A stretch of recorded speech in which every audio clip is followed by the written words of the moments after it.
Aujourd'hui, on va continuer avec l'affaire Philippine. On va écouter des témoignages de ses amis à l'université. On est sur BFM TV. Les drapeaux de l'université ont été mis en berne, à quelques pas du bois de Boulogne. Marie-Lise est étudiante à Paris-Dauphine. Elle est venue déposer des fleurs à la mémoire de Philippine. Aujourd'hui, là, on se rend compte que c'est réel. Ça m'a énormément touchée. Elle était dans mon niveau. Elle avait mon âge. Je m'identifie à la peur qu'elle a dû ressentir quand ça a dû se passer pour elle. Alors c'est bizarre, elle a dit on se rend compte que c'est réel. Donc ça veut dire que jusqu'à la semaine dernière, l'insécurité c'était irréel. Peut-être que c'était un fantasme de l'extrême droite, je sais pas. Sur toutes les lèvres, la tristesse, mais aussi l'incompréhension et parfois la colère. De la colère et de l'inquiétude, de l'angoisse. C'est pas normal que quelqu'un qui soit condamné soit relâché. Le fait de se dire que peut-être il y a d'autres personnes comme ça aussi qui pourraient reproduire la même chose, c'est pas forcément très rassurant. Si même aux abords de notre université, on n'est pas en sécurité, en fait on est en sécurité nulle part. Philippine devait venir au cours de ce professeur lundi après-midi. On avait une ambiance extrêmement pesante. Je leur ai dit juste qu'il fallait pas qu'on l'oublie. La famille a été en contact avec le président de l'université, qui a d'ailleurs eu des mots tout à fait... les mots qu'il fallait par rapport à la promotion. L'étudiante aurait fêté ses 20 ans le 10 octobre. Ok. Ensuite, on apprend quelque chose, c'est que le procureur et le parquet n'étaient même pas venus à l'audience. Donc ça veut dire que les mecs, ils l'ont libéré sans être présents. Ils ont fait ça, c'est bon, flemme de me déplacer, libérez-le, on n'en parle pas. On va écouter ça, c'est l'avocat Thibaut de Montbrial qui en parle. Il y a la question du délai et puis la question de la décision de ce magistrat, Alors voilà, de ce juge de la liberté et de la détention, exactement. qui décide donc de laisser sortir celui qui est jusque-là dans un centre de rétention administrative, en motivant dans son ordonnance, en disant que certes on ne peut pas exclure une réitération de faits délictueux, que la menace à l'ordre public ne peut être exclue, et pourtant il décide de le libérer parce que, dit-il, il n'a pas eu de comportement pendant sa rétention qui aurait menacé l'ordre public. C'est la décision Oui. telle qu'elle est motivée par le juge. Alors je voudrais ajouter un élément que personne, à ma connaissance, n'a relevé, mais qui figure sur la décision, qui est écrit, c'est que le procureur de la République de Metz, ou son substitut bien sûr, n'a pas estimé utile de se déplacer à cette audience. C'est-à-dire que c'était une audience où le parquet n'était pas présent. Le parquet, je vous rappelle, il est garant des intérêts de la société, et il peut requérir telle ou telle attitude, telle ou telle décision. Évidemment, le juge, après, est tout à fait libre. Mais enfin, le désintérêt du parquet pose question. Ensuite, pour répondre à votre question, on a une interprétation lunaire des conséquences de la gravité d'un individu par ce juge. Je vais vous dire, moi je trouve ça comme avocat pénaliste, comme citoyen français, comme spécialiste des questions de sécurité et de justice, je trouve ça délirant parce qu'il y a une perte totale des repères. Le repère. C'est-à-dire, vous dites, non, mais un juge n'aurait jamais dû laisser un individu comme celui-là quitter le centre de rétention administrative. Non, mais le juge, quand se pose la question, quel que soit le contexte, parce qu'il y a tout un tas de procédures où la question se pose, quand se pose la question de l'éventuelle libération d'un individu, nécessairement la question de la dangerosité est au cœur du débat. Alors déjà, là, il y a moins de débat parce que le parquet est pas venu. Et ensuite, comment peut-on dire d'un jeune qui est venu en France, qui a commis un viol abominable, à peine arrivé dans le pays, qui a été condamné à une peine dont on a dit tout à l'heure qu'elle était significative, qui est resté plus longtemps que la moyenne en prison, etc. Comment peut-on dire qu'il ne présente pas de danger? Enfin, je veux dire, les juges sont aussi garants de la sécurité. Attendez, c'est important. Les juges sont aussi garants de la sécurité des Français. Tout le monde nous dit oui, c'est la police qui fait la sécurité et la justice, elle fait la justice. Non, c'est deux maillons d'une même chaîne. Donc là, c'est quoi? Vous dites que la justice, elle a été laxiste dans le cas d'espèce? Là, dans ce cas-là, elle a été totalement irresponsable. Bien sûr, mais attendez, il faut être d'une mauvaise foi particulière pour dire l'inverse. Ça ne veut pas dire que c'est le cas à chaque fois. Ou de gauche. Benjamin Duhamel, on parle d'un cas d'espèce.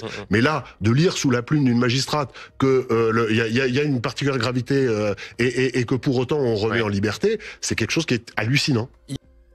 Ok. Ensuite, c'est Manuel Bompard qui va dénoncer l'instrumentalisation ignoble et honteuse de l'extrême droite autour du meurtre de Philippine. Donc là, pour le coup, il me faut un filtre anti-droit d'auteur. Je sais bien que dans l'affaire terrible, le drame de cette jeune fille, la personne était effectivement une personne de nationalité marocaine sous l'objet d'un OQTF, mais 87% des viols commis en France le sont par des personnes de nationalité française. Donc si on veut attaquer... Mais l'un n'excuse. Alors ça, c'est une technique de la gauche, c'est-à-dire qu'on va donner des papiers à tout le monde. Comme ça, ils ont les papiers français. Et on dit, regardez, le coupable, il est français. Parce qu'en fait, ce qui intéresse la gauche, c'est pas de protéger les gens... C'est pas la situation sécuritaire du pays, non. Eux, leur objectif, c'est que les criminels soient français. Comme ça, ils pourront condamner. Parce que quand le criminel, il est étranger, ça compte pas. Hein, il faut une sélection selon ton ethnie, ta couleur de peau, etc. Ça, c'est le gauchisme, c'est l'humanisme. Pas l'autre. Mais je ne dis pas que ça l'excuse, bien évidemment. Je dis juste que si on veut vraiment s'attaquer à cette problématique du féminicide, il y a eu 100 féminicides dans l'année 2024.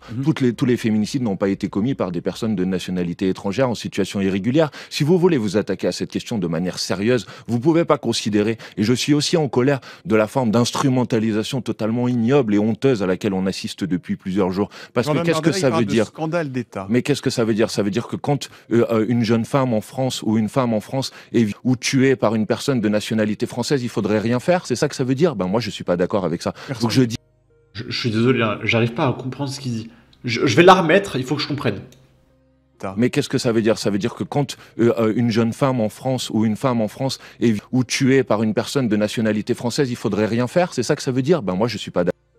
Donc selon Manuel Bompard, la droite dit qu'il ne faut rien faire quand le criminel est français. Mais pardon, mais c'est qui fait une catégorisation des criminels selon leur couleur de peau? C'est littéralement lui qui parle depuis tout à l'heure des féminicides causés par des gens de nationalité française, mais que par contre, quand le mec il est étranger, etc. C'est lui qui fait la distinction, hein. C'est pas la droite, hein. La droite, elle veut une fin du laxisme, de manière générale, hein. La droite, elle veut pas de laxisme contre les Français, hein. Vous demandez à n'importe quel mec de droite... S'il y a un Français qui a pointé des gosses et qui va en prison, il va peut-être même vous dire, peut-être qu'on pourrait même réinstaurer une certaine peine. Il n'y a que la gauche qui veut changer les peines selon l'origine, etc. Donc je comprends pas sa remarque. D'accord avec ça. Donc je dis, mais je ne dis pas que certains ont dit ça. Je ne dis pas que certains ont dit ça. Je dis que j'observe que quand on est à plus de 100 féminicides cette année en 2024, je trouve que certaines formations politiques, notamment à l'extrême droite, réagissent quand ces féminicides sont commis par des personnes de nationalité étrangère et elles le font pas quand elles sont commises par des personnes de nationalité française. Donc si on veut vraiment avoir une action vigoureuse et... Mais pourquoi le RN réagit davantage quand le mec est étranger? Mais parce que le mec étranger n'a rien à faire sur le sol français. Et c'est beaucoup plus problématique quand tu as des pointages ou des meurtres causés par des mecs qui de base ne devaient pas être sur le sol français. Parce que si le mec est français et qui commet un crime, bon bah on va le mettre en prison. En revanche, si c'est un étranger qui n'avait rien à faire là, qui commet un crime, eh bien, il y a la question du pourquoi le mec était là. On aurait pu épargner une vie, pour le coup. Alors que si le mec était français de base, on n'aurait pas pu épargner la vie parce que c'est son lieu de vie, la France. C'est tout. C'est tout. Mais la droite, elle condamne tout le monde, hein. Et il faut l'avoir. Sur la question des féminicides, sur la question du viol, on s'attaque à tous les cas, quelle que soit la nationalité des personnes qui sont présumées coupables de ces actes horribles. Mais il ment. C'est la droite qui s'intéresse à ça, c'est pas lui. C'est la droite qui veut mettre fin au laxisme judiciaire alors que la gauche milite ouvertement pour libérer tous les prisonniers. Ils veulent mettre la fin à la prison. Il y a combien de députés expliquent que quand un mec va en prison, à cause du système carcéral trop violent, le mec ressort pire qu'avant et que du coup, la prison c'est pas bien et qu'il faudrait mettre fin au système de prison pour mieux réinsérer les pointeurs et les tueurs. C'est les gauchistes qui disent ça. C'est vous les premiers laxistes. Enfin, je comprends pas, hein. Je ne comprends pas. Et là, il y a des commentaires intéressants. Pour ces ordures, on a le droit d'être indigné que quand c'est une petite merde avec un casier long comme le bras façon Naël. La contre-instrumentalisation reste une instrumentalisation. LFI dissolution. Même plus la peine de disséquer l'immondice de cette secte déclopée. Peut-être est-il gêné que ses idées soient à l'origine de ces meurtres. C'est vraiment un pauvre type. Oui, mais qui sont ces Français qui osent se plaindre des meurtres? Qui sont ces horribles fascistes? Les Français doivent accepter ces meurtres, sourire et se sentir remplis de joie en lisant ces informations. La vidéo devait être finie à ce moment-là, mais pendant le montage, je suis tombé sur ce tweet. C'est un mec qui dit « Chez moi, à Strasbourg, Lina a été assassinée dans les mêmes conditions que Philippine, puis 2 gosses ont été plantés.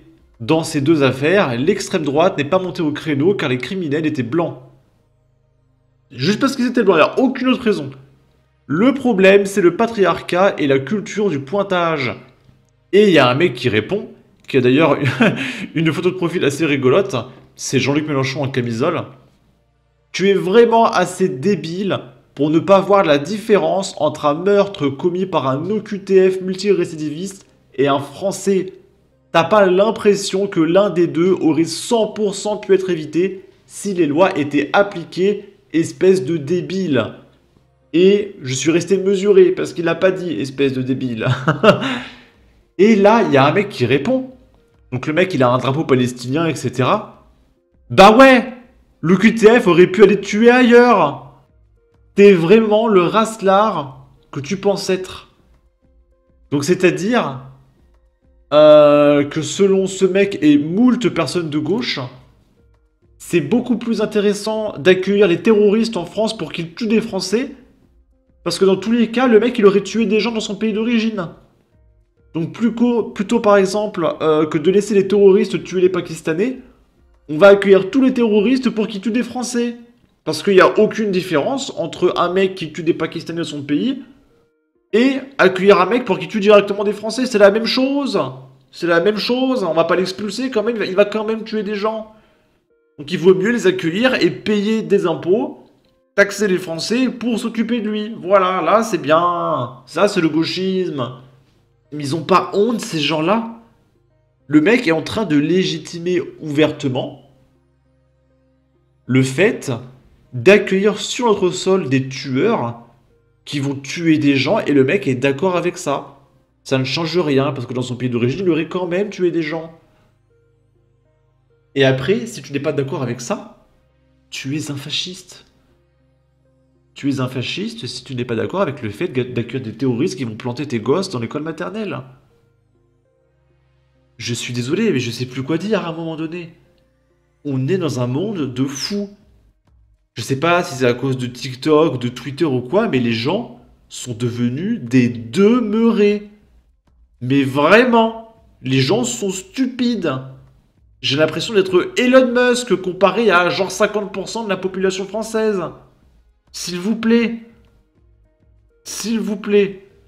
Bon. Oh, mais qu'est-ce que je viens de voir? C'est qui Seb Yoldas? Le mec qui dit qu'on devrait accueillir les terroristes en France. Porte-parole de la jeune garde. C'est un copain de Raphaël Arnaud. Oh. Mais ça alors... Alors lui, on va le suivre, je peux vous dire. Qui doit en raconter des conneries, ce mec. Ça doit être un pro-terroriste, etc. La jeune garde de Strasbourg, parce que la jeune garde a un drapeau. Ok. Ouh, lui, on va le revoir souvent. Lorsqu'on est face à l'horreur, il est important d'être solidaire et de soutenir les autres peuples qui luttent pour leur liberté. Donc c'est-à-dire que ce mec soutient la Palestine, c'est très important. Mais les Français qui meurent, non, non. Les Français qui luttent pour leur liberté, ça c'est le fascisme. Non, barque, quelle horreur. Par contre, les Palestiniens qui jettent des bombes sur des bébés, là, c'est la liberté, hein, c'est la légitime défense, d'accord. Bon, en tout cas, n'hésitez pas à donner votre avis, votre opinion, à partager, liker, commenter, ça aidera au référencement de la vidéo sur YouTube. Abonnez-vous, suivez-moi sur Twitter. Prenez soin de vous, salut!